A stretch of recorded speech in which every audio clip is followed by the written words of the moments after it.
Hello ladies, I'm John Buena. I'm a blogger from Tumatog.com.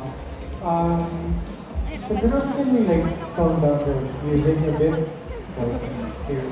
Alright, siguro the question that I want to ask you guys is, who are you and where did you come from prior to being a Wings member? Yes, Big is a five-member group po. Consists of five soloists. Since we started off as soloists, since meron din po kaming 3 debut album. And it is out now po. Meron po kaming 2 solo songs each. And then, dun po naman showcase yung mga strengths po namin and yung genre po na. Which is, na-bring po namin sa isang group na yung from differences po namin into as one po. Medyo personal yung question ko. Where did you come from? Like, are you from around Metro Manila only?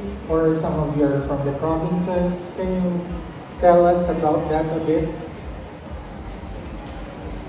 Some po sa amin from Laguna, QC, and Antipolo po.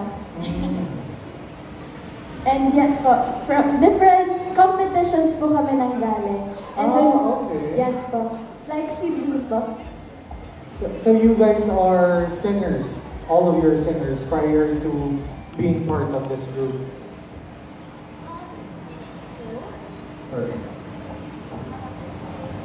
Ayun po. So before po, nanggaling po kami sa iba't ibang competitions po. Ako po, nanggaling po ako sa The Voice Kids po, kasabay ko po si Mariel.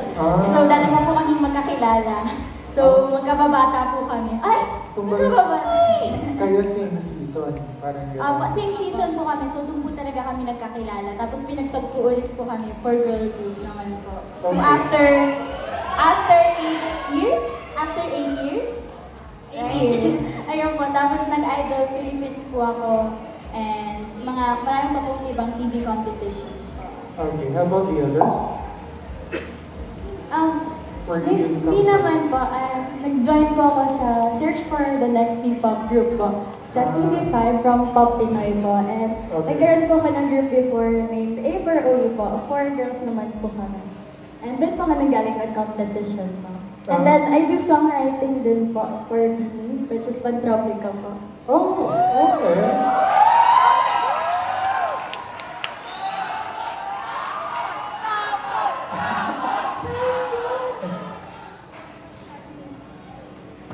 Parang sa'yo sa resume nun, ha? Ikaw ay nasilayan sa diin ng kalampanan. Lumapit lang biglaan, para bang may nakataon. Ito nga ba'y tadhana? Tangi kong iling sa mga dala, mga pintig ng puso, naghalaan para sa'yo. Thank you po! That was good. How about you, dear? Hello po, I'm Mayaka. So, I'm originally from Japan po. Then, I just moved back here to pursue my dreams. But since I was little, I used to join competitions din po, TV shows and teleseries. Yun po. But performing is really my passion po. Okay. Were you joining contests before? Or... Yes po, I used to join TV shows po, or competitions like Little Miss Philippines, Mini Me po. Okay. How about you, dear? Hello po, I'm with Audrey, and wala po akong masyadong background on singing, like professionally, kasi I used to be a professional dancer po, and I used to choreograph their solo singles. So ako po yung nag-choreo ng Hiraya, ng Ningning, and yung Extra Time po. So, na-discover po nila na kumakanta po ako, so they gave it a try. And ayun nga po, since may binubuo pong girl group sa Club Music, so ayun po, doon na po ako na sali dito. Okay. And who's the person that put you together? Is it, of course, the CEO? Did he have a hand on forming you guys? Or Yes po. Club Music po. And personally po, more of Boss Jumbo de Belen from Flip Music po. The head producer po of Flip Music. Alright. Now that you are coming out Yun na sinabi ko sa na parang they were in one competition. Huh? Yeah. Yeah, something to add? It's okay po. Hello po, I'm Maria, and ayun nga po, I joined the Boys Kids before, and nagda-dance din po kami ng dance competitions din po ako before, and sumasali din po ako sa mga commercials at teleseries nung bata pa lang po, ganito pa lang. Ngayon, ganito pa lang. Pero ayun po, tapos bigla po akong na-scout lang din ng Flip Music, so it's like, parang nabigyan po talaga kami lahat ng second chance, kasi once nabigo na po kami before, pero ngayon po, parang nabigyan kami ng lights. No light. Yeah. Pero ayun po. That's why you have that double victory. Palakpakan naman natin ang win. Thank you so much for your question. Meron po ba tayong other questions dito? Are there other follow-up questions? If you'd like to get to know Win more, find out more about, over here in the back, meron po tayong question dyan. Thank you so much. Hi, I'm Anna with ABS. Congratulations on your debut. Can you tell me na lang, bilang before meron kayo, di ba, mga solos nyo, dito sa Tulala, how hands-on were you, especially since ito sa inyo, songwriter, in the whole single, from the visuals, to the lyrics, to the song?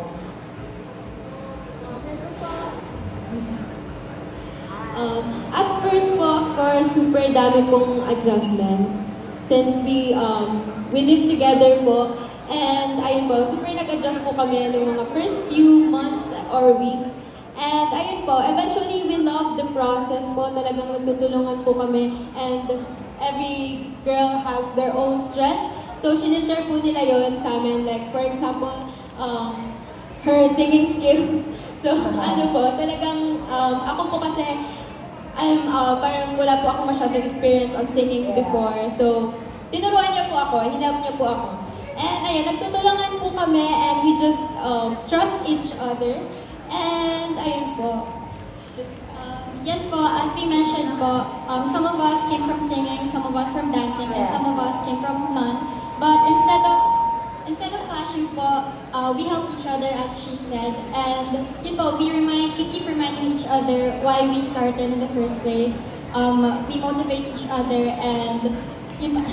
Yes, and in terms po of contribution po sa song, sa Tulala, one of the choreographers po ng Tulala na sinayaw namin kanina is si Audrey po, along with Coach Alil. Yes, and syempre, ang nag-compose po ng song namin na Tulala ay si Sir John Michael Conchada and Sir Jumbo de Belen, also Sir Matt Olavides from Flip Music. So we're very, very thankful po sa kanila for the banger, for the beautiful song. And syempre po,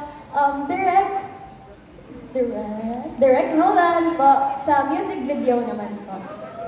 Alright, thank you for that question. Does anybody have a follow-up question? There, in the back, right there. Hi there, sir. Hi, I'm Ronald Gonzalez from Kepler PH. My question is for all the girls, starting from the girl in the extreme left. Of course, you're all singers and dancers, but do you consider acting? And sino yung iniidolo niyong artista, and if ever mag-artista kayo, sino yung gusto niyong maging unang leading man? Ooh! Nag-iisip na ba kayo ng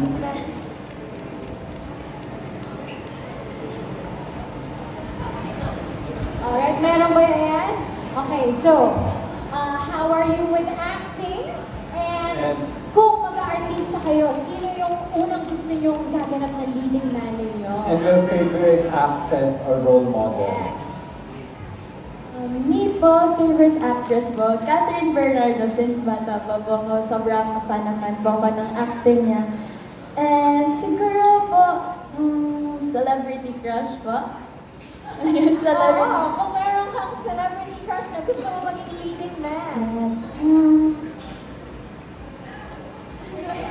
Meron ba kayong mga crush kayo? Donnie Pangilinan po. Yes. Sobrang idol ko po sila ni Belle. Sobrang ganda po nila tingnan on screen. So, I'm a big fan of them. So would you consider acting, if ever, aside from singing and dancing? Yes po, if I would be given a chance po to do so po. Would anyone else like to answer that? Who else would like to consider acting?